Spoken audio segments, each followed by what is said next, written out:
श्री स्वामी समर्थ. हर हर महादेव. नमस्कार भक्तांनो, आपलं मनपूर्वक स्वागत आहे भक्तिरस यूट्यूब चॅनलवर. भक्तांनो, आज आपण जाणून घेणार आहोत प्रदोष व्रत म्हणजे नक्की काय, शनी प्रदोषाचे महत्त्व, सेवा आणि फलश्रुती. प्रदोष व्रताचे महत्त्व.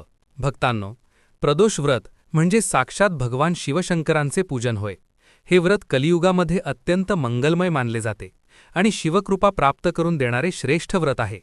स्त्री असो वा पुरुष, स्वकल्याणासाठी कोणीही हे व्रत करू शकतो. प्रदोष व्रत केल्याने सर्व प्रकारचे दोष नष्ट होतात, पापक्षालन होते आणि जीवनात सुख, शांती व समाधान प्राप्त होते. आठवड्यानुसार प्रदोष व्रताचे फल. रविवार प्रदोष, शरीर निरोगी राहते, सूर्याप्रमाणे तेज प्राप्त होते. सोमवार प्रदोष, मनोकामना पूर्ण होतात, पितृदोष नष्ट होतो, दीर्घायुष्य लाभते. मंगळवार प्रदोष, रोगमुक्ती, ऋणमुक्ती होते, कर्जाचा भार दूर होतो. बुधवार प्रदोष, रखडलेली कामे पूर्ण होतात, कार्यसिद्धी प्राप्त होते. गुरुवार प्रदोष, शत्रुनाश होतो, विजय प्राप्त होतो. शुक्रवार प्रदोष, सौभाग्य वृद्धी होते, वैवाहिक जीवन सुखी होते. शनिवार प्रदोष, शनिप्रदोष, पुत्रप्राप्ती, संततिसुख व विशेष पुण्य लाभते. याच व्रताच्या पुण्यामुळे दत्तावतार प्रकट झाल्याचे उल्लेख आढळतात. भक्तांनो, या व्रताने स्वर्गीय सुख प्राप्त होते.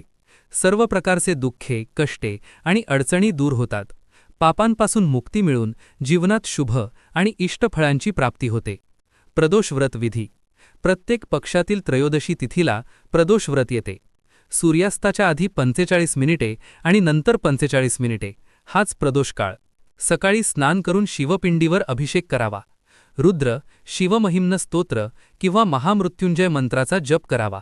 संध्याकाळी प्रदोष काळात शंकराची 108 नावे घेऊन बेलपत्र अर्पण करावीत. शक्य असल्यास निर्जल उपवास करावा आणि दुसऱ्या दिवशी उपवास सोडावा. या प्रकारे श्रद्धेने प्रदोष व्रत केल्यास मनोवांछित फळांची निश्चित प्राप्ती होते. श्री स्वामी समर्थ. भक्तांनो, हा व्हिडिओ आवडला असेल तर लाईक करा, शेअर करा आपल्या कुटुंबियांमध्ये आणि भक्तिरस यूट्यूब चॅनलला सबस्क्राईब करायला विसरू नका. हर हर महादेव.